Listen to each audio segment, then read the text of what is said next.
Can you hear me? Can you hear me?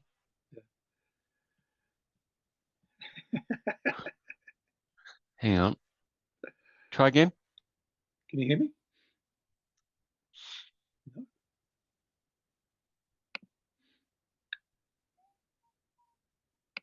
Okay.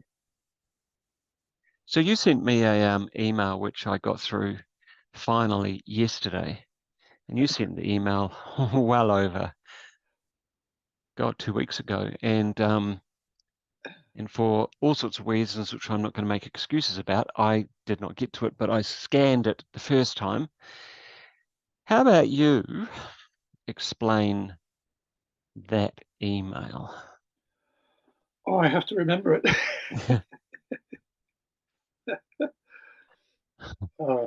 Let me get it up on. So it was called.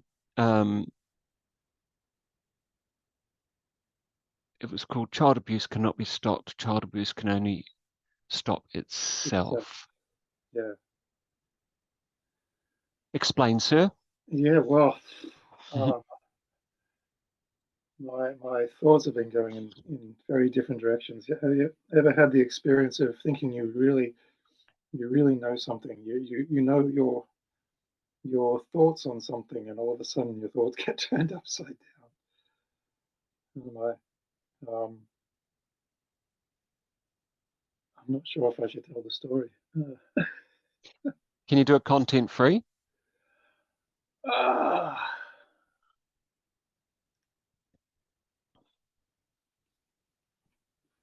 I think I can. I got. I'm not sure if it would be a good idea to mention what's going on YouTube, but oh well, where do I go? See, one of the main things that grabbed me about the idea of abundance was all the stories, all the horror stories about child trafficking and child molestation. I thought I really took a step back and tried to get the big picture. What on earth's going on? And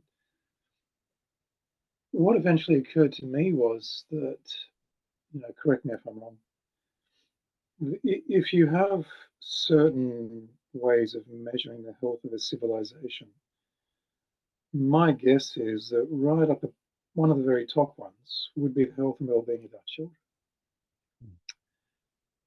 And yet you hear all these horror stories about what's happening to children worldwide. And I'm thinking, well, how do you stop it? Well, you can't stop it because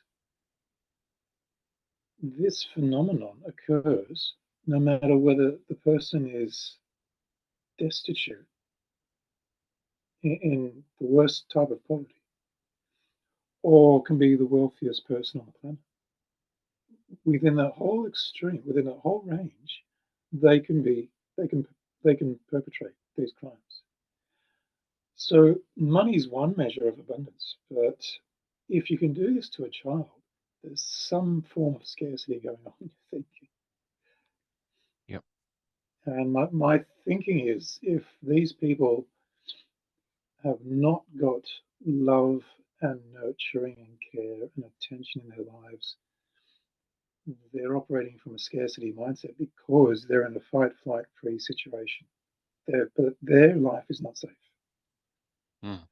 And it turns out that these people are capable of doing horrible things to children. Mm. There's a scarcity mindset. And I don't know whether I'm, just, um, you know,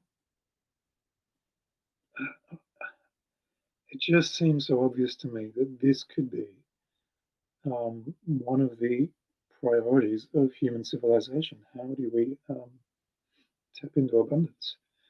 I know I keep How do going on we tap into our into our abundance. As you abundance? put it, it's our default setting. It's our innate nature to be engaged with this thing called abundance. Mm. And some things separate us disconnect us from it. And I I lost it. I didn't lose it with the person because I had time to think. Um,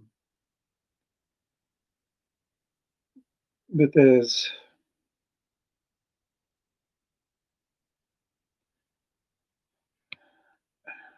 let's imagine a story of a 14-year-old boy at school, and he's a loner, no friends. Um, we have no idea what sort of affection he got from his parents. I imagine very little. Imagine a teacher in the school that he's at. Let's say, for argument's sake, she's 39 years of age. Just for argument's sake, let's just imagine. Yep. Now, she is enamored with him. She is, I mean, as the, let's say, the media somehow grabs onto this story and starts to spin this story that she's spinning. And so, what got me, obviously, if you if you look at this story on face value, it is a very, very clear case of harming a child, grooming a child. If we're looking at this particular, if we're imagining this story, what happened around that story though was that it was, let's imagine that it was romanticized, that it spun the narrative on its head because older men can have younger girlfriends, that's allowed. But this was spun that an older woman could have a younger boyfriend. There's a difference between someone of consenting age and someone who's a child. So the fact that they were able to spin this, and I was just horrified, to my core. Instead of people, imagine people not, instead of calling it out, romanticizing it, and I'm sort of losing the plot, going, wow, we're trying to protect our children, and they're romanticizing this, they're normalizing it, and I happened to have a conversation with someone who bought into the story of normalizing it. Thankfully, I didn't say anything because I was losing the plot. How? What does it take for someone to accept that as an appropriate narrative? Wow. So I don't know. Do I don't know. you I'm want to all over. discuss that? Do you want to discuss what it takes? Uh, well, I think in small part I know, and that's because that person is coming from a scarcity consciousness. In How do you put that though into the framework? I mean, I couldn't agree more. However, let's say you're telling this story and you want to frame this concept of scarcity in a way that someone on the street will understand, because no one will understand what you're talking about. No one understands that because it doesn't make any logical sense to most people, I don't think. because That's my take on it. because it's equated to money, wealth. Is that what you? Which scarcity or the Well, behavior? both scarcity and abundance. People would, I imagine, automatically go to, do I have money or do I not have money? But It's certainly a constant Western measure. yes, yeah, It's become kind of a global measure, really. I mean, if you don't have money, you can't do anything. yeah. It's kind of, but you can feel lots, and you can still have happiness. You can feel but that. but you but yeah, but your material choices are significantly reduced. True, true. So that's an aspect of life that is Mm. scarce. There's quite an interesting meme on X yesterday, which was, and it basically had three photos, and the three photos, one was a woman with a bunch of shopping bags, and you know, very well dressed, blah blah blah, and underneath it, it said, broke. Then second was a shot of a well-known movie star, and it said rich. And she was just wearing like baggies in a sweatshirt. And then there was, what's his name from, who owns Facebook, and his partner. And he looked even more baggy, like, you know, and underneath it said super rich. It was a really interesting take on it. I mean, of course, bullshit, but it was well, I mean, I guess the thing is, the scarcity is that I'm going to focus on that which I want. And Tony Robbins talks about this a lot, I guess, but Absolutely. fake it till you make it, and imagine that you are wealthy and blah, blah, blah, blah, blah. And I imagine that's actually caused some people a lot of harm in some ways, because they don't have the wherewithal necessarily. And yet you've got these people who are rich and super rich who it doesn't actually matter how they dress, because it's who they are is recognized as wealth. And what goes along with that wealth is power, so they can turn up dressed however they will. Generally, though, they'll read a room and dress up appropriately. But, there's an interesting thing too on YouTube. I was in the car and something came up on YouTube, and I was listening to Jordan Peterson, and I kind of got what he was talking about, and halfway through. But underneath was an interesting thing about Clint Eastwood, and Clint Eastwood actually has been through a court trial regarding his property, and how someone has illegally, a very, very successful developer has built onto his property illegally. And it was really, really fascinating, because as soon as Clint Eastwood turns up and he's just wearing his normal clothes, he couldn't be more wealthy, he couldn't be more well known, and he's probably one of the very few in Hollywood who stayed out of, the other stuff, talking about child abuse and everything. Yeah. And he doesn't have his name on the list. And he doesn't, or does it? He doesn't, I'm sure. Thank you. I thought. Yeah. Well, that's what I understand. Right. I could be wrong. But anyway, so he stands there, and everyone laughs at him. The judge laughs at him. Because he was Dirty Harry. He was the law-abiding. He was the guy who kept. He was in all these movies where at some point he was even a vigilante. And all of these things, and actually he screwed them, because he knew the law better. And what he kept coming back to was, this is the truth.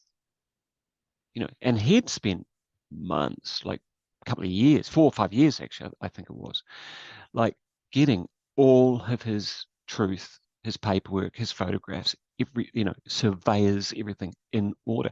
What I'm getting at, I guess, is that there's that fascinating thing, because he would be considered to have a bunch. He's 92, man. He's 92. He turns up at court, stands up, and just rips in, rips them all an extra butthole. You know what I'm saying? And but it was, they came in with their scarcity mentality, that because he was an abundant actor, and all of his actor was about the law, his actoring was about the law, whether it was one side of the law or the other, they assumed, and they got it very, very wrong. And the one thing that was quite fascinating was he was Clint Eastwood of the movies in that courtroom, because that's actually his personality. So he was cool, he was calm, he was well rehearsed, he knew exactly what was going on, and he knew the law, and he was right. And that was the other thing. And I think, so it was interesting. So they, in their abundance of law and the extremely wealthy lawyer, because he was it called? He didn't get a lawyer. He what do you call it? He represented himself. They laughed at him. Tried to pull all the strings to get him out, blah, blah, blah, and he did extremely well. And I guess it's this abundance thing and this scarcity thing is a very, very interest. It's very binary in a sense, it's very left and right brain, as you put into the email. One of the problems you said is that the left brain hemisphere can suppress the right brain hemisphere's need to relate, care, and experience difference. The left brain sees another human being as something to be used, a means to an end. And that's literally what this guy who was doing the development was doing, was using him. Exactly. Yeah, Yeah. and the thing that Clint Eastwood managed to do, I think, because I didn't hear any of it, was actually just a journalist, a female journalist, and she was good. Like, she was really good. She was really, really well presented audio with just the photo of Clint Eastwood in the court. But he sounded like he was running right and left brain, because he wasn't buying into it. He didn't enter their ring. He Mm. was in their world, but not of it by any stretch of the imagination. He wasn't under any illusion. The only thing he was true about was the truth of what is right in this instance, and Mm. he could prove it without a shadow. Yeah. Yeah. It's really fascinating. But I don't know if that, I mean, it's kind of, you're talking about something on YouTube, and and I was just hearing this thing today, and it seems immediately that piqued my interest around this scarcity and what it can Yeah. do to us, how we can assume certain things which actually may or may not be true. Yeah. Yeah. It's a good example. I mean, on one side you have, as you say, that they could be developers, they could be loaded, and yet still Mm. coming from a scarcity mindset. Some aspect of them might be other aspects of them that are quite tapping into abundance, but but one aspect that says I have to take from Mr. Eastwood, um, and they might even convince themselves that they're right, and yet, Mm. Mm. I mean, well, that's I guess in a way that's what people do when they abuse children. They have to convince themselves in some way that they're right. Otherwise, they'd be tearing themselves up inside because they know they're doing something wrong. Yeah, I wonder. It seems. I wonder. I mean, I'll just disclose that was part of my childhood. As sexual abuse, and in a very unusual way. And I think that the thing that seems to be, I wonder, there's a lot of conversation. We're having a conversation in New Zealand. It's April, early April, April 6th.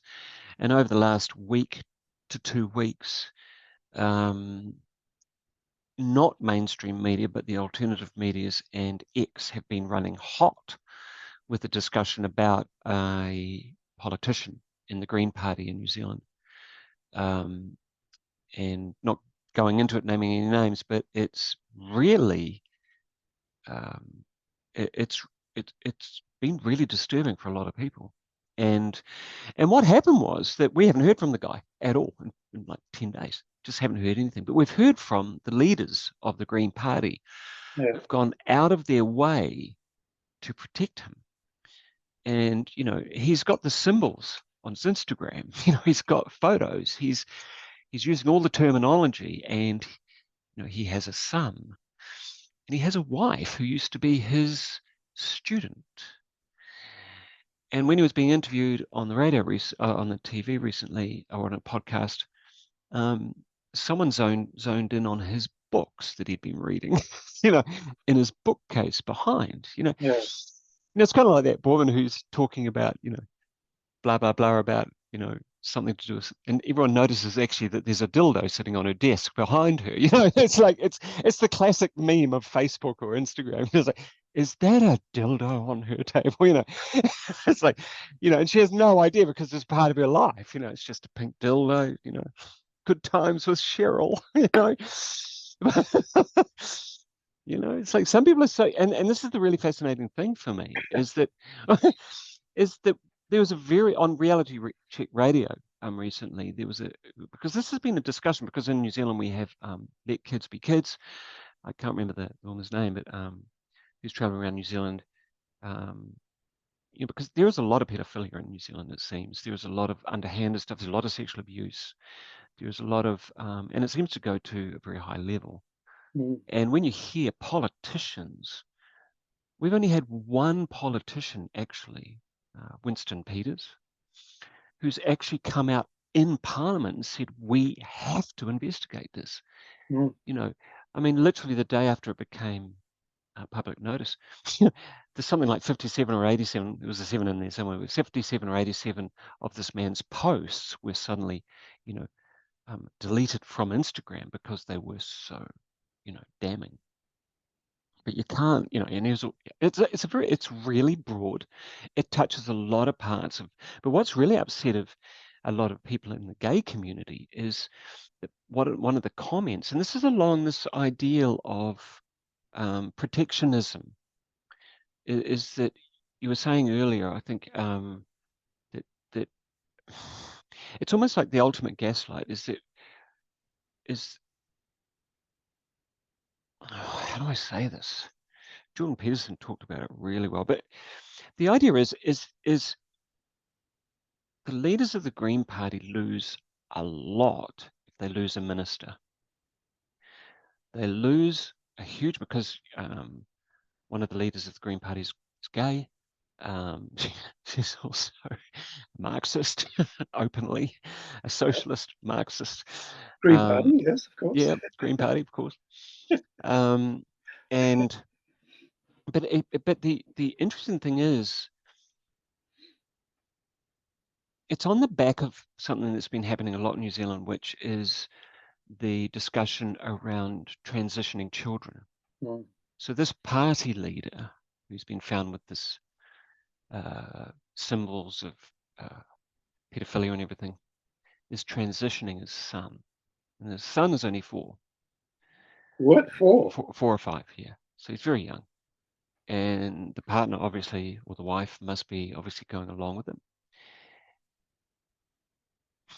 And there's a discussion, you know, in New Zealand, it's quite very outspoken people talking about how, you know, we're the biggest users of puberty blockers for transition in the world per capita. Yep.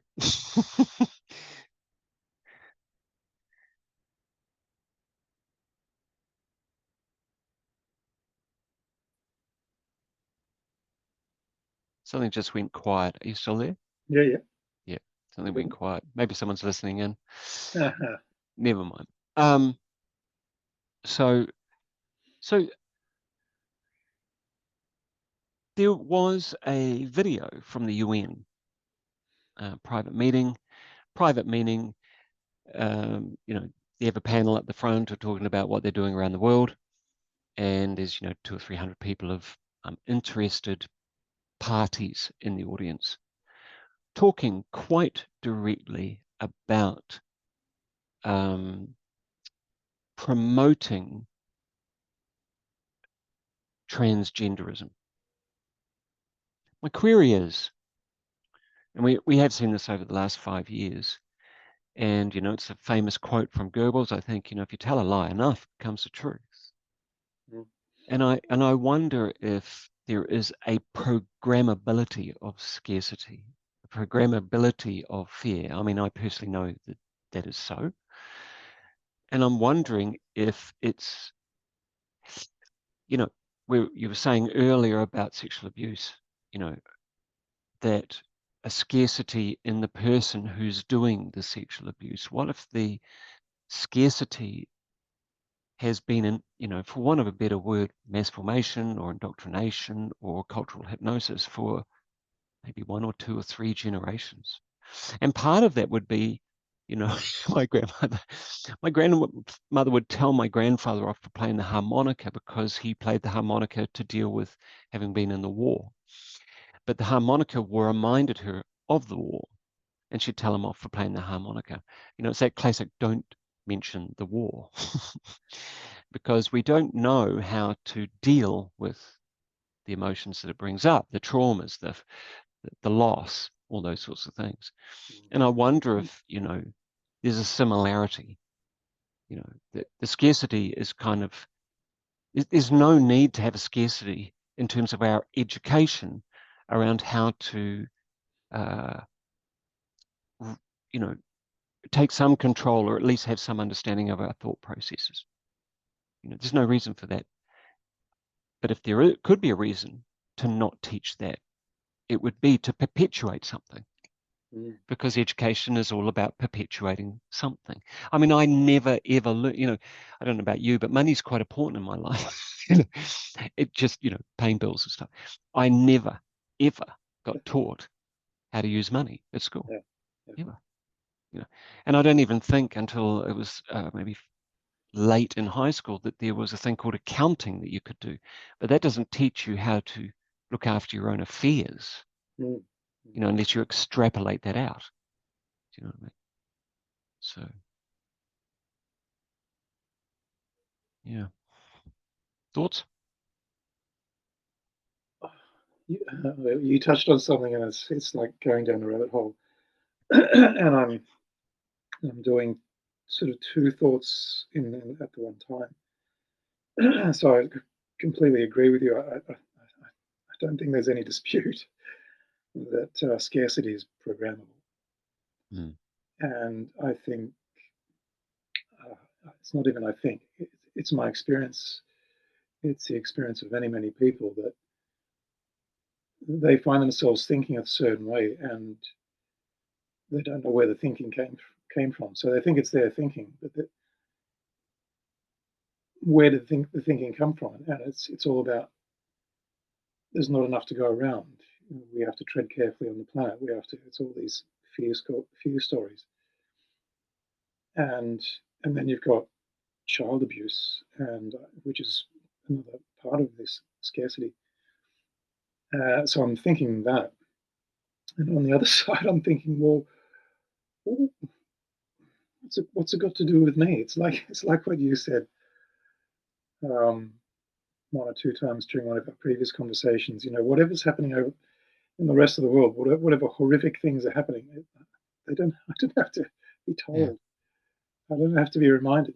But there is an agenda the agenda is that we have to be reminded. There's an agenda to undermine our consciousness, I think. There's an agenda to undermine our capacity to freely think about our own lives in a way that builds abundance in our own lives. If I'm torn between what's happening in the Middle East and Eastern Europe and the US, I mean, my God, I saw a bumper sticker on the back of a Tesla today saying, I was really, don't get mad at me. I bought this before I knew Alan was mad, or something like Elon was mad. It's like, oh my God, you bought a car. You love your car, but now you're apologizing. You're apologist for buying a stupid car. But I don't know what this got to do with it. It runs deep. It runs deep. So a bunch of very small-minded people. I don't actually care about Elon. I think there are extremely interesting things that he's doing in the terms of human development and human exploration. I think fill your boots. I think there are extreme challenges, because what drives so much of his business is batteries and lithium. And we know, talking about child abuse, that these mines are known for their abuse of children.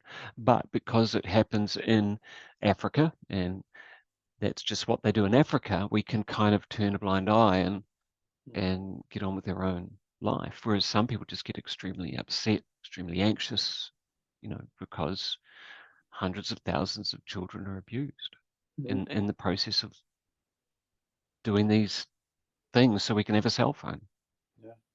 Yeah. I'm going to throw it away. Yeah. But then I won't know what's going on X.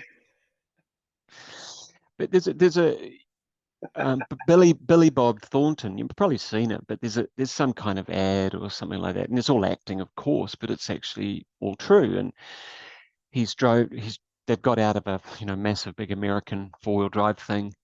She's a greenie, and he's in his cowboy boots and his cowboy hat, because I think he lives in Arizona or something like that. And it's just talking about fossil fuels and the wind turbine. And he just basically lays out the fact, and I saw it the other day. There's a time lapse of how much concrete goes into one foundation for one of these things, and it's 600 to 1,000 tons of concrete. This is a huge amount of concrete. And then you've got all the steel, and every single aspect of this thing is petroleum based. And in the States and in England and all around the world, because of the grid, and the grid needs to have a constant flow, most of them have a diesel diesel engine just idling to keep them turning. It's like, oh, you can't make it up, man. And then you can't dispose of the you can't dispose of the wings. Yeah. Just can't dispose of them. So. Yeah. So it's an interesting thing, but the other part of it is that what back to Elon is what he's doing is he's exploring, he's potentially exploring an infinite universe, and um, with finite resource, well, what people believe is finite resources. Yeah, I don't know. I think the thing that's been so troubling over here is just the stuff. What has been the most troubling thing is that nothing happens. Yes. That's actually the most troubling thing, because in our sense, it's only the very noisy, loud people that get on YouTube who are complaining about, or your friend who expresses their agreement in this whole thing that's going on. And over here we've got the two Green Party leaders, but there's this massive amount of silence in the media. And as we know, in law, silence is agreement. Yeah. You're complicit. Yeah.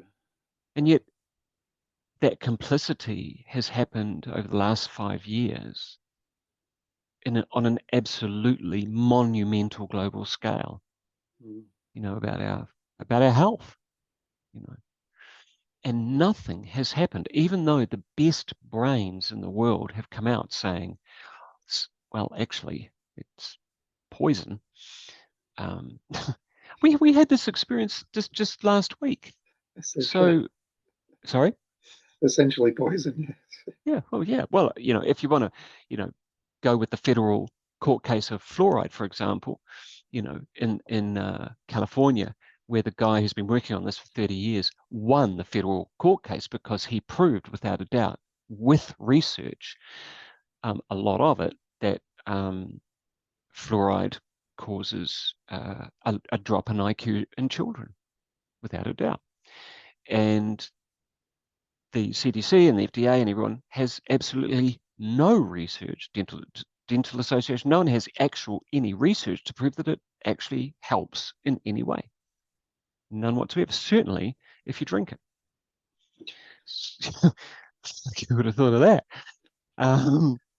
So over here, we seem to be in a little goldfish bowl because one of our city councils right up north of the North Island decided that, well, they'd just ignore all that research and do it anyway. And even threatened that the councillors looking after the well-being of the people who employ them to do this work were threatened with being locked up in jail. I mean, I don't know how you get your head around something that is so insane. Yeah. And I think this is what you're talking about with child sex abuse. It's insane. It's up there with, as soon as I decide that I'm going to YouTube today, it was a little clip, right? That, how you have dog shows and they have dogs do tricks. So they had a people who identify as dogs show with their trainers being marked, and like with an audience, like marked for getting their furry to roll over. I swear, like, No wonder the aliens are there. If these aliens are going, I'm leaving these guys alone. Like these guys either need to be bombed out of existence or Yeah, we next just planet. Next next planet. planet. You know, this it's good for minerals, maybe, but is it really worth it? Like, have we got to talk to these guys? No. My God, man. How do you explain something where you become so meta removed? Like it's not even meta actually. It's kind of like it's just so removed from the reality of your biology. I mean, imagine being so removed from the most incredible that this thing's amazing that we live in. And we decide to be a dog. I mean, I love dogs, I love cats, I love animals, but I don't want to be a cricket. I don't want to be a cat. I don't want to be a bird. Maybe when I come back, I'll be an eagle or something, but I'm not going to identify as some shit like this. Good God.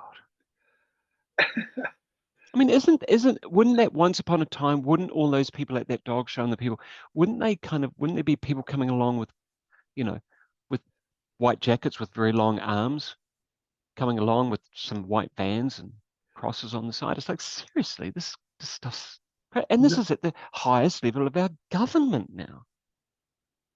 They have proven absolutely categorically, they've proven categorically without any measure of doubt on a universal level that there is no climate change outside of the sun, the planets, the moon, tides, shit like that. yeah, They've proven absolutely without any qualification that it's a lie. And yeah, our government is passing a policy or a law every other day for it. We've got a part of the southern west side of the North Island. I'm almost over. I'm ranting, which is because I'm feeling abundant in my ability to rant right now. yeah, go for it. There's this whole coastline, right? And and this coastline has been broken up into 5 areas, and they're starting to talk to all the residents about managed retreat, which is because, global warming and ice caps are melting and all the water's going to come up. So what they've actually noticed in the last 50 years, and there's a guy who has been measuring it because that's what he does. He's one of those guys with all of the bobs and lasers and stuff. Surveyors. He's a My dad surveyor. was a surveyor. Yeah, He lives on the beach and he has, out of curiosity, because he loves doing it, every single week of his life, he has surveyed that whole stretch of coastline. And guess what? It's grown by 150 meters. He was 30 meters from the water when he bought the house. He didn't care. It's like, great, by the water. Now he's about 200 meters from the water. Like that. And that's the managed retreat zone. Now, how did they yeah, organize it? How did they work that out? Because of a bunch of algorithms. AI is here to save us, Keith. End of my rant. And I'll go back, I'll circle back, and then I'll let you talk because I talk too much. But I circle back, and I honestly feel that there is a lot of psychological challenge that a lot of people are feeling because I was just about to go there. Yes. nothing is being done. Yeah. We are losing cultures in Europe and nothing is being done. Yeah. And I just don't know how that works, But that feels to me, as I say it, a scarcity response Yeah. because there is nothing scarce in nature. And as a friend of mine said recently, we need to just let it ride because of it, because it's going to be destructive. It already is. Yeah. It's already horrifically destructive. But there is no left and right brain hemispheric balanced response to any of it. And so it will die its Mm. own death. Oh, and it yeah. will take, and it'll take millions with it, Yep. sadly. But because I want, so I'm going, but I wonder, is Oh, no, this, you're saying everything I'm thinking. So, well, is this a sign maybe that, you know, no, you go.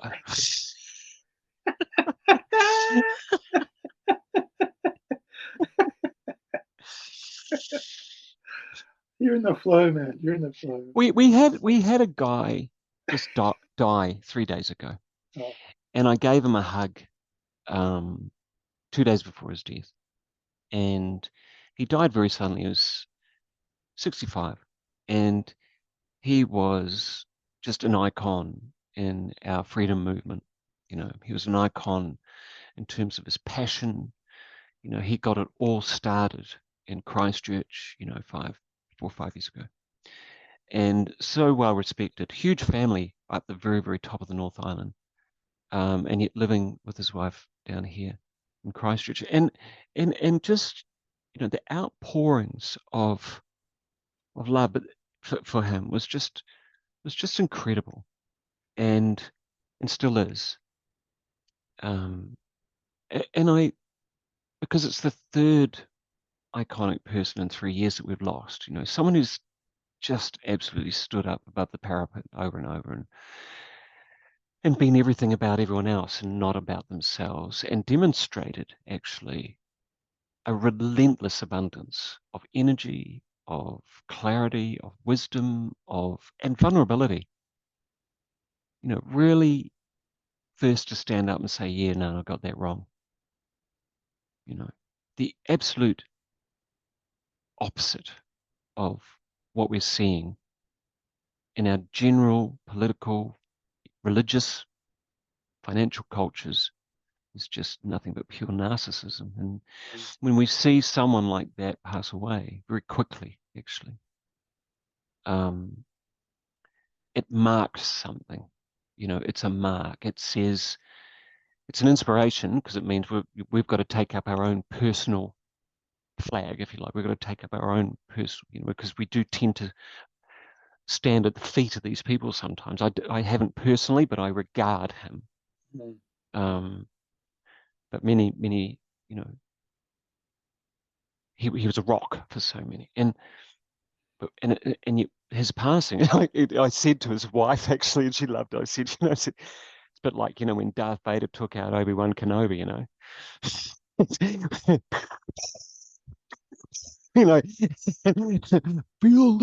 feel the force, Luke. It's like,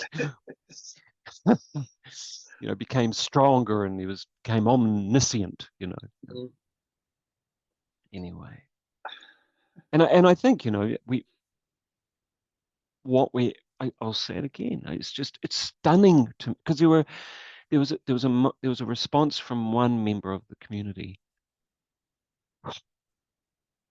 that was so,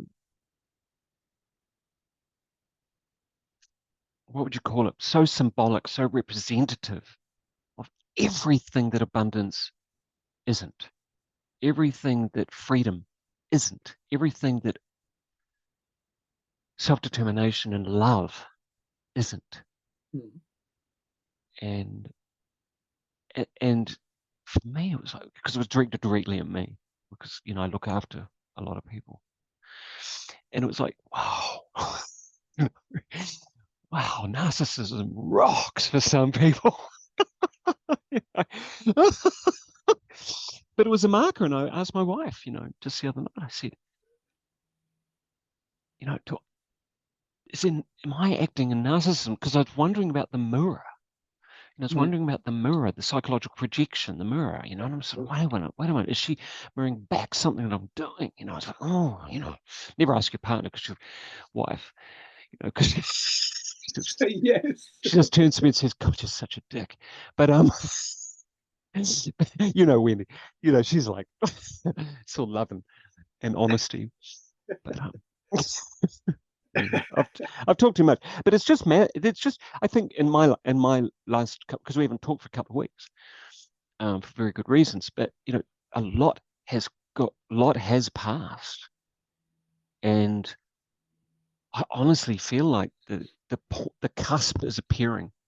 We're getting really close to that tipping point where, for me anyway, I feel where this madness has to start eating itself, because there's nothing to sustain it in the real world.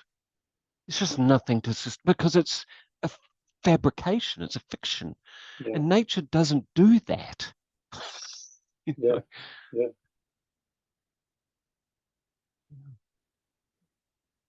yeah. Oh.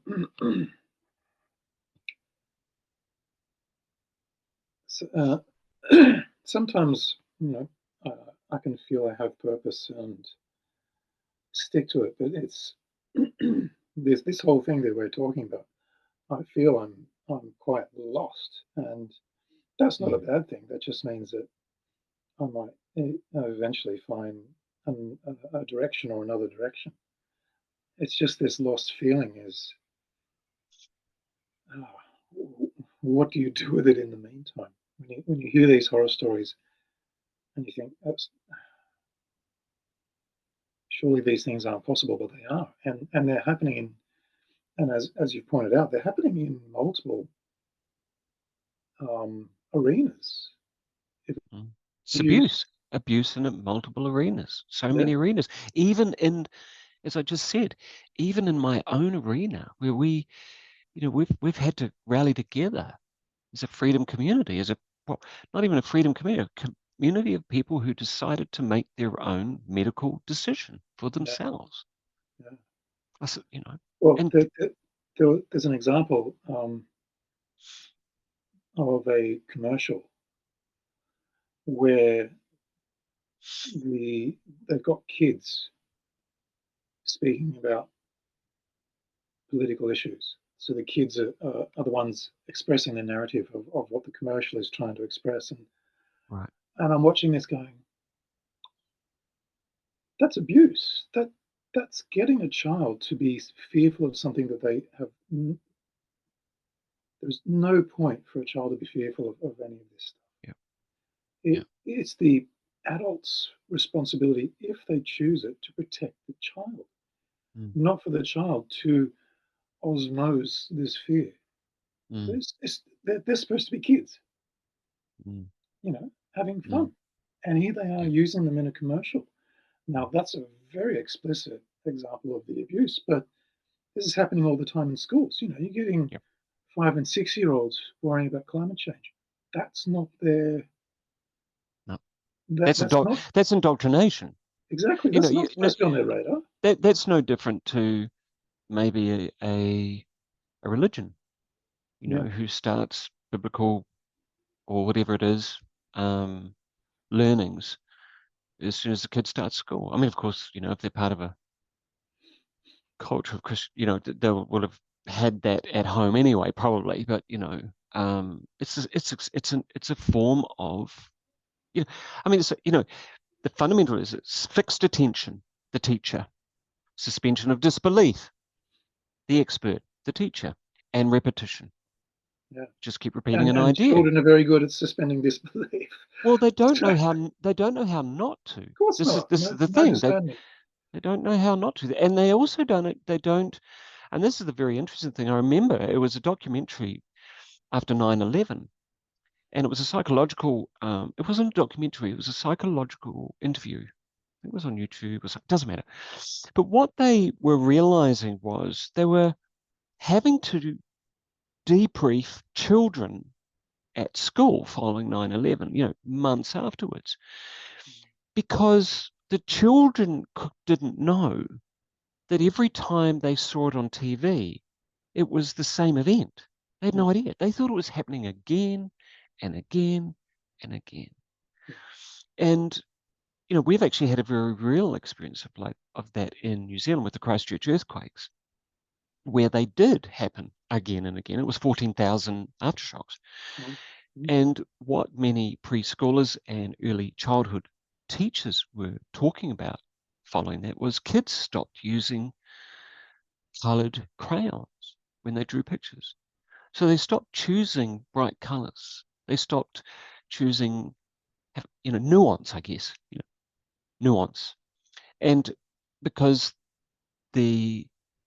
whatever had happened, and we call it trauma, Gabriel Mate could write a book about children of the earthquake. Yeah. This trauma,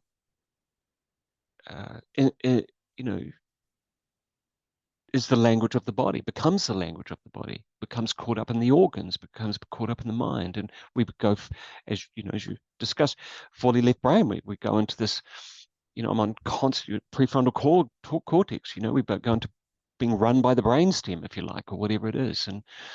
And so it's, it's extremely fascinating. But I'm thinking, what did COVID do in a sense? When people are seeing the same thing repeated over and over without any nuance, without any choice, Mm. And it didn't matter where you went on mainstream media. It was exactly the same message with exactly the same, literally verbatim message wherever you went. And then there were the signs on windows and all that sort of stuff. And if there was, it would have been more, would it have been different if the messaging was about you can choose? Yeah. Nope, you're gonna die. And if you don't do this thing that we tell you, your grandparents will die. Yeah. And now we And know we'll it was put you all, in jail. and now we know there was, and still there's 2 million euros sitting in a bank waiting for a scientist with a with the virus in a vial. Is still sitting there, just waiting for someone who's isolated the virus to bring it along so they can say, there it is. And then they can, right. Yeah. Yeah. So yeah. Mass So formation. Repeat, it, repeat, it repeat. is. It is, and it's happening in so many arenas. And this feeling of being lost, not having direction. I got to the point where I was thinking I give up because I thought I had a direction where I could discuss with you, or I could write something Mm, about child abuse actually being a scarcity mindset. It's not, as opposed to they're bad, evil people who are being possessed by a demon. mm, yep, Well, that's one way of looking at it. Another way of looking at it is that their psychological makeup has been profoundly damaged. yep, And yep, because of that, they can do such and such to someone else yes. rather than they're not bad, they're broken, for want of a better word. Yeah, and And I get, sorry, Karen, yeah. yeah, I just felt lost because I thought, well, where do you go with that? Because children are being abused in so many different arenas with fear. Um, uh, Forget the economy, Yep. forget housing problems, forget climate change. What's happening to our children? Mm, It's, to me, that's the measure of whether we are going to the next level of what I call homo facadum, or whether our civilization is in decline. And it just occurred to me, we're in decline. yep, We are in profound decline. And yep. I think I'll just hop out of the boat Yeah. and watch from the shore and Yeah. see what Grab your happens. popcorn. Yeah, Yeah. exactly. What Yeah. else am I supposed to do? I wish I had direction on this. Yeah. Maybe Um, that is the direction. I mean, I can't remember his name, but he's came and spoke in New Zealand. David, he's got a very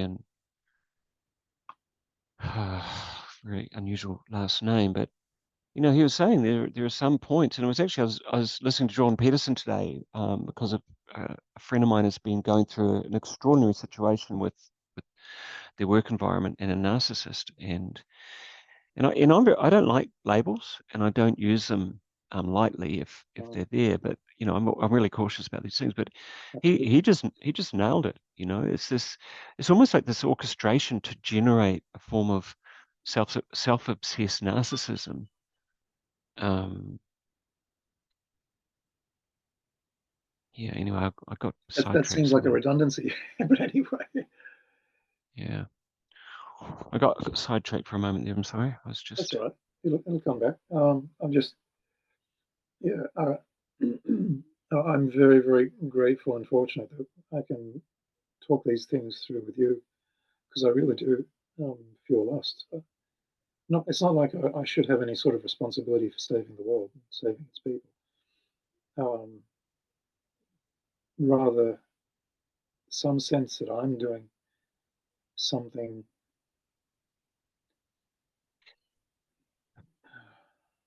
for want of a better word, positive, something that's in favour of humanity, something that's in favour of giving back to children their rightful place of being in a place of abundance and playfulness Mm. and just wonder. They're being robbed of this. Maybe that's your work. Maybe you're doing it. I mean, I the thing wouldn't is, know how to do it. yeah, but you are doing it. I mean, we're having a conversation about it. I think the thing is, there are, I don't know what the stats are, but I'm sure they're a reasonable size, a sizable stat of people who aren't even beginning to even entertain the idea of entertaining this subject. Hmm. It's a very interesting podcast, which I've listened to one episode of, and it's called the Telepathy Tapes. And it knocked what's his name, Joe Rogan off for a couple of weeks, and off the top two or something.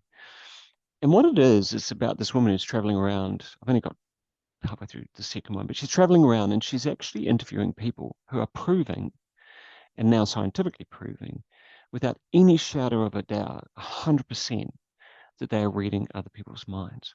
And there is this group, and they're all over the world apparently, of youngsters and 20 somethings who they call it meeting on the hill.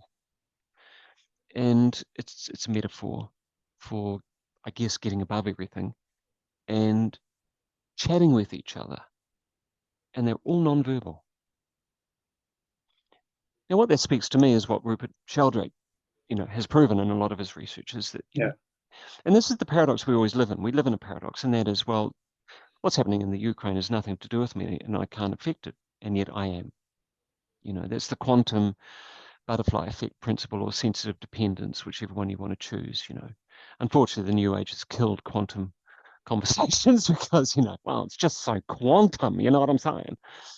But, um, there are some even amazing new developments that have come out with respect to consciousness and mapping it into quantum theory, which is just off the charts, amazing stuff.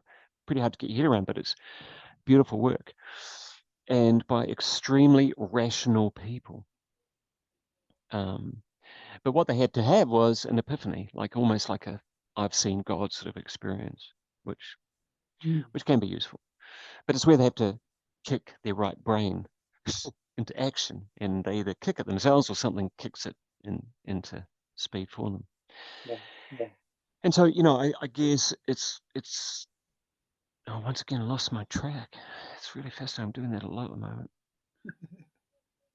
So much, so many thoughts. I think for you were saying I don't know what to do, and I think you. That's what I was going to say. Is like, and I find myself having this conversation with clients. Is never underestimate the power of your intention to influence others. The query, the curious query. For me anyway, I believe is one of the most profound vibrations that we have. The curious query, an honest curious query, Hmm. and that's why children and looking after children and their curiosity is just so paramount. Yes. And Yes. that has been or is in the process through the schooling system, in the process of being pretty much annihilated. Well, You it's know, been happening for how long? yeah, You're absolutely spot on though, because curiosity from from this exploration that we're going into, curiosity is one of the foundations of abundance. yeah, And yeah. I'm sure you've seen it. I've seen it. You watch younger people. Their curiosity is really quite suppressed. You know, Yeah, well, I mean, they're waiting to be told something. with AI, I mean, all due respect, a well-educated, curious um, person with the capacity to understand that a good answer only comes from a good prompt can use AI in a very effective way. And that's not how most people are using it. And certainly children they don't have to ask a question anymore because their conversations are being listened to, and someone will just pipe up out of a speaker and say, well, did you know that? Da, da, da, da, da, da. They don't even have to ask the question. I mean, this is happening with the Apple AI and also with Amazon AI. You actually have to find somewhere in the software to turn it off. It's really hard to turn it off, and it's there answering questions. And even to the point where you don't even have to. We had this when we were traveling through Europe. You don't even have to look up the thing that you were talking to each other about in the car. It'll just come up in the Google links down the right-hand side. Give it 2 or 3 minutes. Yeah. And the thing you're talking about, oh, did you know that thing is available at blah, blah, blah, and it's 50% off. Yeah. And that's pre-AI. You know what I mean? So it's like, it's like, well, yeah. There's this strange thing that happens with YouTube. I'll often get from the algorithm, I'll get suggestions, and I've never actually verbally spoken them. Yeah. But I've been thinking about them. I'm thinking, how does that work? Yeah, well, how it works, and they're telling us how it works, is that, we just think that it only happens on YouTube, but, Google, all these things are interconnected. Yeah.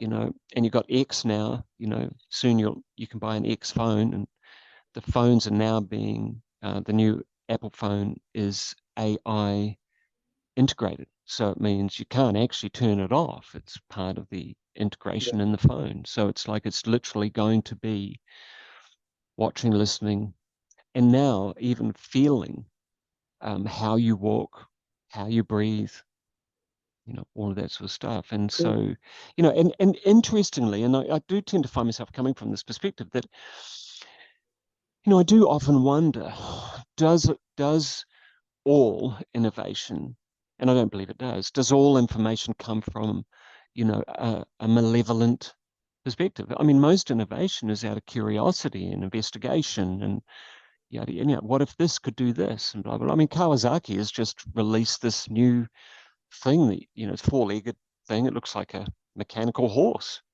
and you can ride it, and you can go up mountains, and it's got a hydrogen-based motor in it and shit like that, so it probably doesn't heat up like a lithium battery. I mean, imagine sitting on a lithium iron phosphate battery, one of those things. I mean, your balls would be freaking on fire, man. I mean, you'd have to have like Kevlar and Teflon between. Anyway, so the tech is happening so fast. Literally, I was looking at this thing thinking Star Wars. I was just thinking Star Wars. That I think it was Return of the Jedi when they're in the snow and there's the 2-legged thing. But literally like that, literally.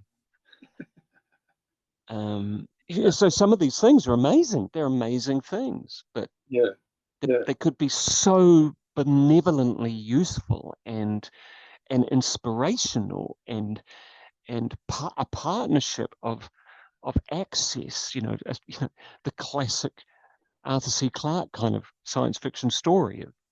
But it's turning kind of a dark direction for many. Well, it can be used in dark ways for sure. I have I'm quite excited not so much by artificial intelligence, but more with artificial interacting intelligence. So it's more akin to what the cells in our bodies do. They whole lot of millions and trillions of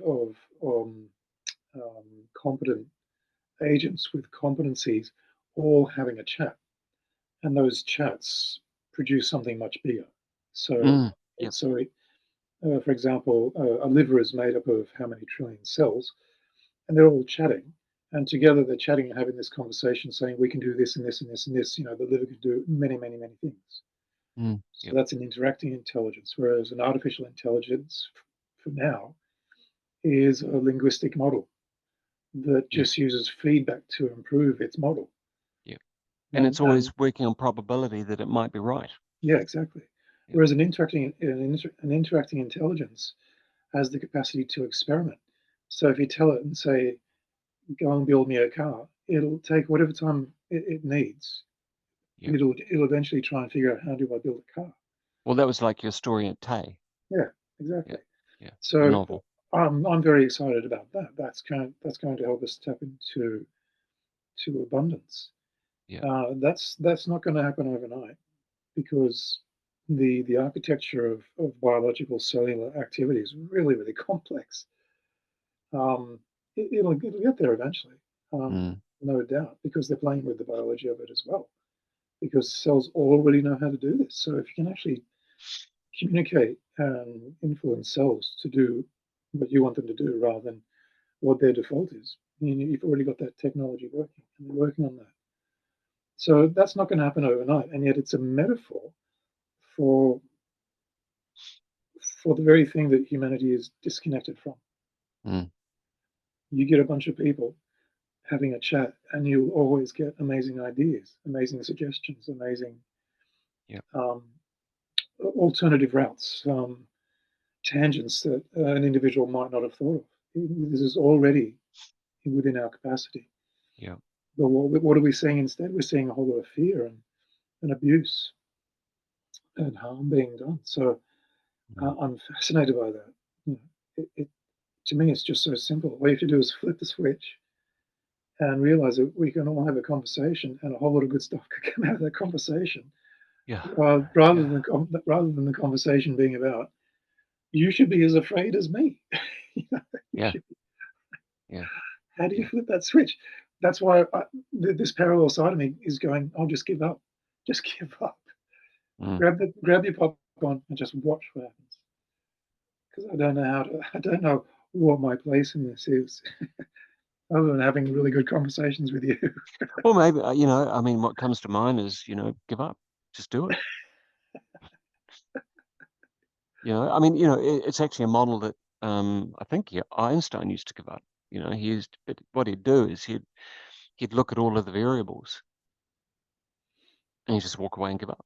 Yeah, And then in his sleep or in a dream or while he was making pancakes or something or playing the violin or fishing, whatever the story is, it's probably all anecdotal rubbish. But the truth is, when you give up, then you're releasing it to the unconscious and maybe to the morphic field, and suddenly an answer arrives, and I think maybe that's where, and that's where maybe the right brain kicks in on its own, it just goes, okay, well, he's given up, thank God for that. Now I can, I can start, you know, exactly. playing that game. Yeah. And yeah, I found that a lot with clients, of late, is that the more I just give up trying to understand, the more I'm able to just observe Mhm. what I'm seeing in real time Yes. and then make maybe observational comments or queries about what I'm observing. And often the the feedback or the responses, is quite fascinating, and it's really useful. Yeah. Yeah. Um, No, that's a very important point, because that's where I've sort of been coming from. If I already have a preconceived idea, or I already have an opinion, it's going to be imposed on my client, or it's going to yes, be imposed on my kids, or it's going to be imposed on you. yeah, And what you said is perfect. If I can just be in the moment and just be curious as to what I'm observing, I don't mm, have to have any filters in place mm, to figure it out. Just what's going on, and mm, very simple inquiry will get some answers. And then you can play with the answers. yeah. And I think, once again, going back to, we're talking about way earlier, certainly what's happening in New Zealand. The interesting response with this Green Party crowd was that they couldn't do that. They couldn't read a room. They were in fear. They were in all sorts of states, and so in that scarcity, they had to blame, Yes. and they blamed the person who kind of brought the public's awareness to the situation. They blamed him and said that he was anti this and anti that, and he was misinformation. It was almost like they were playing this very well understood playbook now, you know, and it was like, wow, you can't even, you know, you there's what I think the observation was, they had no curiosity or, you know, and no curious abundance to sit back and go inside and query their own response, query their own experience, query their own not even query the lie that they were going to perpetuate and manufacture. It was just quite quite fascinating. Here's the thing, and it just occurred to me because I wanted to mention it earlier. There's a new show on Netflix, and it's called oh God, what's it called? It's about the teenager. It's called The No, Teenager. adolescence. Adolescent. Yeah, and my daughter has watched it all the way through, and it doesn't have an end. Apparently, it doesn't come to an end, but it is extremely well acted by this young kid, and the kid apparently does this horrible thing, and blah blah blah. But it's a fiction, and it's a fiction about something that is literally a million to one would ever happen. Would ever happen. Certainly by the kind of person that this, you know, even the culture of this boy and all that sort of stuff. And the Prime Minister of England called it a documentary.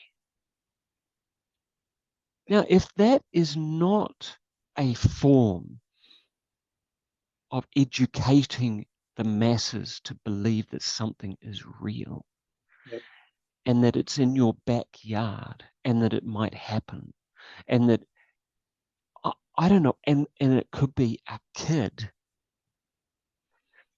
You know, my query is there you know, is there a game afoot where we destroy youth? Yes. Yeah, that's my query, and that's what they were talking about in the UN. They were just talking about it at the UN, that this is because when you destroy the youth, you just destroy their sense of certainty, safety, curiosity, and all those fundamental neurologically important things. And what do you end up with? You end up with a blank slate that's fearful and wants someone to tell them what to do. Yes. Yes. They're not even safe in their own homes. That's what they're being told. They're not safe in their own home. Unfortunately, there are some that are not. Yeah. Yeah. This brings me back to this person who told me that they accepted the narrative that this was a romance and not to be seen as anything else. And I lost the plot, and I was going to say something scathing. Yep. Luckily, I had time, and I was just going for a walk, and my whole body just settled and went, "This is not my problem." They're free to lose their own sovereignty to someone else's agenda, Yep. and I can just back off, and I'll do the best that I can do because I wanted to tear shreds off this Yeah, person. of course, because it feels so viscerally wrong. Yeah. It's so viscerally wrong. Yeah. Do you know Gregory Bateson? We used to talk about Gregory Bateson a lot, you know, and schizophrenogenic language. And what keeps occurring to me, and I'm wondering if a lot of this stuff on all levels is actually an arrested development of quite significant magnitude. So it's like, so what I notice when doing certain therapeutic processes, let's say, like regressions of different types, there are these cases where we get to a childlike or a young age of the child, and because of their requirement to be deeply connected to their parents for their safety, for their food, for their all of that stuff, So it's what makes humans one of the most pathetic mammals on the planet, because we are so freaking vulnerable for so long. Yeah. Is so these children, I remember back to my parents, they would have an argument when I was really young, and I could viscerally feel that anger and frustration so I would start to think that I was part of that experience. Yeah. I Yeah. would then possibly start, and did once or twice, think that I had to somehow fix it, by doing something. And then I fail, because I have to fail. You can't Mm. succeed at that. So, but the lack of distinction. So in the failure, so I'm feeling this monumental energy, like fear, anger, frustration, sadness, all these different things, which is literally a projection and an absorption of what they're going through. Mm. Confusion, you know, Mm. all those things. But I don't have words for that. Mm. I don't know how to describe those or label those things. All I know is I'm my God, I'm fight or flight, and I've got to do something. I've got a left brain hemispheric. I've got to do something. So what I'll do is I'll try and make mum happy again, or I'll try and, do something with dad, or whatever it is. I've got to somehow fix this because the pain is so high. I have to project out because that's all I've learned. And if I fail, if I can't, and that emotion locks in, then I'm arrested at that point of my development. It doesn't go anywhere. This is what Gabriel Mate talks a lot Yeah. about. Yeah. Because your attention, much of your attention now is on this particular. Yeah, and it was unresolved. Yeah. So it's like it won't go anywhere. It's, as I put it, it stays hot in the subconscious. It's running hot. Yeah. And Yeah. so it starts to influence everything from that point on. Yeah. Yeah. How much of what we're seeing is actually people, grown-ups. I'm seeing it in my work. How many people are actually doing nothing more than they are scarce of the emotional capacity to disconnect from that which was never theirs, Yeah. to Yeah. to build a sense of distinction that, sorry, love, but that's your shit, not mine. Yeah. You know, mum, dad, have a great time, fill your boots. I'm going to play in the garden. You know what I mean? This is your shit. They can't do that. Yeah. So Yeah. we carry it. And then what do we do? Psychosomatically, psychologically, we might create illness because that's what the body does if something's running hot. Secondly, we're going to project out. We're going to try and play out to resolve, and play out and play out and play out. It's like the stats on people, on men of sexual abuse. Yeah. The stats is most of them were abused, and they were groomed, and they were so they're playing it out. Yeah. Yeah. Well, what if this power and control stuff? What if a lot of politicians are playing that out? The arrested development of a power and control issue that never got resolved. Oh, You know what I'm saying? It's like, next to no doubt. Next to no well, doubt. next to no doubt. But I mean, philosophically, that's kind of like, okay, well, that looks like a structural. You can't fix that, No. Keith. No. You can. This isn't fixie fix time. You know what I mean? This is don't talk about the war for 4, 5, and in some cultures, 20, 30, 100, maybe 1,000 generations. I wonder, because I was watching something. There's this one culture that's having huge influence around the world right now, and I watched the participants doing something, and I couldn't work it out. I couldn't work. What are they dancing? Are they are they celebrating? Are they hurting themselves? But it was like this, almost like a regressive kind of. I mean, it could have been a disco. It was, but I was just going, man. I was just going, wow. It just didn't make any kind of rational, logical sense that all of these men would do this bizzo together. And and I'm just, it's like, but of course I can't, because I'm not in that culture. I don't understand that thing. But there was a part of me going, this seems very, I'm so careful about what we say, but it's like, this just seems so not very grown up. It seemed like it was just so kind of, mm, you know, yeah, yeah. you know what I It's mean? It was like, wow, that's kind of weird. yeah. Could we have a conversation, please, rather than could we sit down and have a conversation? Like mano a mano, like talk. Let's talk. Oh, that's right. You're the only ones that are right. Okay, so we can't have a conversation. yeah, And wow, where do you go with that? yeah. And sadly, there's actually nowhere to go, because if we're talking tens or hundreds of generations, it's like, well, where do you go with that? How do you shift? Mm, But I'm going to mirror back.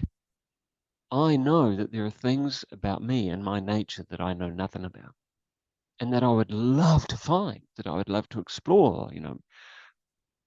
Was it ESP? You know, reading minds. How fun would that be? But boy, get your thinking clean.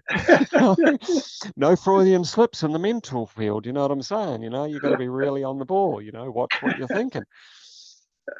But then once again, what we're talking about then is then there has to be a consciousness shift, that we're not running monkey mind all the time, because our consciousness is lifted to another level, that sharing our thoughts unconsciously would is feel actually, natural. Yeah, yeah, it's a natural, benevolent, caring, compassionate process. yeah, yeah.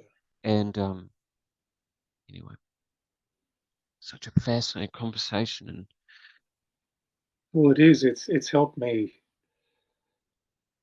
I'm really glad we've had this because it's helped me. I felt that I'm supposed to be doing something. As you pointed out, though, it's so big, and we just happen to have um, uh, the wherewithal to notice what's going. I think I love how you said we have the wherewithal I'll speak for myself, with the limited resources that I have, to be aware of this. Yeah, There's no answer there. no, I don't. Yeah, And, this is and, why and this is why I'm enjoying what you've been saying today. There isn't an answer, and that I hope in time will just take the pressure off me. There's no answers. Um, yeah. I don't have to save anyone. I don't have to find solutions. Um, that still means I'm rudderless, and that's okay. It doesn't feel good, but something will come of it.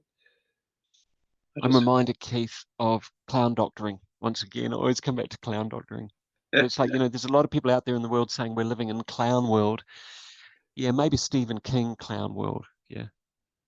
But, I remember with my most exceptional experiences, and I think I've mentioned one in one of our podcasts already, but one of, the most exceptional experiences were where I had a very clear set of boundaries that I knew I had to work in. And the whole game is compassion, observation, compassion, response. But it was like the beauty of the clown, the true clown, in the truest sense of the word, is there is no control that can be had. There is no right. There is no wrong. There is the freedom to screw up. There is the freedom to have joy. There is the freedom to explore the environment, even the emotion that the client or the patient might be experiencing, and to feed back in a way that is just outside of the box, just is completely free of even justification, free of judgment, free of all of that. And in that, I found the default is benevolence. The default is always, it's not even to have fun. It's to wow, where can we go with this? To explore our, you know, you're in discomfort. I'm a clown. Let's explore the possibilities of what that might mean together. Mm. And suddenly the pain goes because the mind is for a moment distracted, and because I'm dancing with the gurney or something, or I've, Yeah, yeah, or I've, picked up something that I shouldn't, and I'm yeah, talking to it, having an interview with the bedpan, yeah, But it's like, whatever it might be, but suddenly the framework of the world, the model of the world is suddenly opened up. And I think and that's the abundance of possibility. And I think what's yeah, happening at the moment is kind of a Marxist thing. It's a totalitarian thing. It's an extremely fearful kind of principle, yeah, is that all of that possibility is removed. It's black and white. There's no yeah, nuance. It's you're wrong, I'm right, and just do as you're bloody told, or else there's consequences. And it's like, well, where do you? And so, but for me, my exploration with that, when I give up, I keep hearing or sensing nature saying something back. And we've talked about this before, but it's saying, this too shall pass, yeah, because there is nothing in nature that supports it. And predominantly, the, the there must be just a colossal percentage of conscious humans, or even people who are not even conscious of their unconscious benevolence, who cannot support this.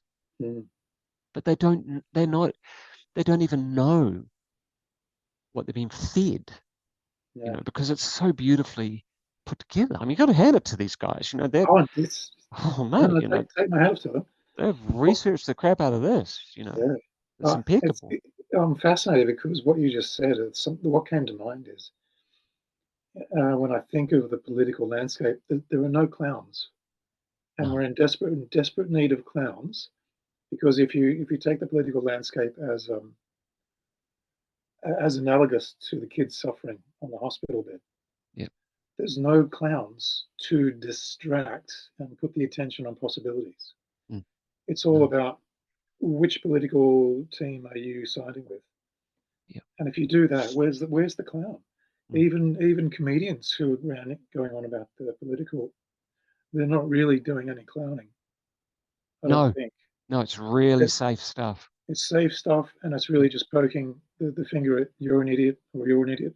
yeah. But there's no clowning going on, No. which I think is There's no really exploration. The key to clowning is you're exploring the space, you're exploring emotion, you're exploring consciousness, you're inventing and exploring and failing and getting up again, and making an ass of yourself, and I mean, I remember some of the best comedians, because I've done a bit of stand up, and some of the best comedians were the ones who just flopped so badly, and then they just stand there and fully wallow in it, yeah, fully wallow, and then they'll say, "Wow, that totally sucked,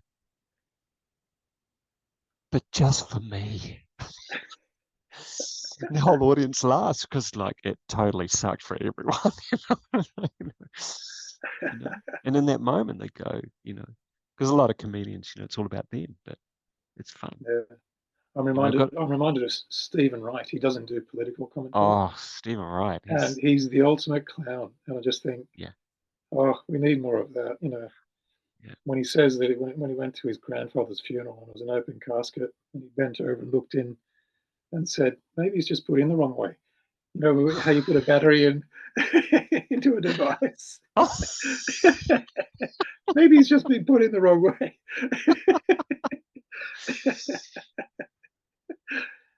I So love my favorite one was, and we've got to call this actually, because we've got to call this. We're at an hour and over an hour and a half. Um, you know, people I know people who are scared of heights.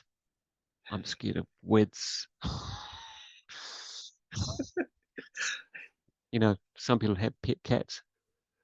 I've got a pet donkey. What's that thing that they have? A ledge. That's right. I live on the 10th floor. Took my donkey for a ride on the ledge. It's just, it's just because immediately you just have to make the picture in your head. Exactly, And exactly. he's just deadpans the shit out of the whole thing. It's like it's just one deadpan one-liner after another. It's Yeah, just, yeah. my God, the guy's a genius. Yes. And he turns up and looks like shit as well. Like he just turns up on stage, just looks like, man, have you bathed lately? You had a haircut? It's the perfect gig. And then It is. you just can't help. You just laugh and laugh and Yeah, yeah, because it's absurd, and I think he's one of the absolutely. he's an international gem. Absolutely. Yeah. We were supposed to keep these to 30 minutes. we Yeah, we got really. we got into some really interesting stuff. Yeah. My And we goodness, will again. We can't help it. I mean, no, like, people can turn off. Um, uh, I've had a few people come back to me and say they've enjoyed it. So, um, we just the the honor clowning on the honor our clowning's taken me to process. another level. So So say that again. the clowning's taken me to another level. It's really good. Yeah, I mean, maybe next week we turn up with red noses on. See what happens. I'm up for that. Yeah, why not? All right, buddy. Yeah, I'm gonna yeah, just yeah. say goodbye to everyone. Thanks for listening, and we'll see you at the next podcast. We'll hear you, or you'll hear us at the next podcast. Thanks for tuning in. Thanks, Aaron.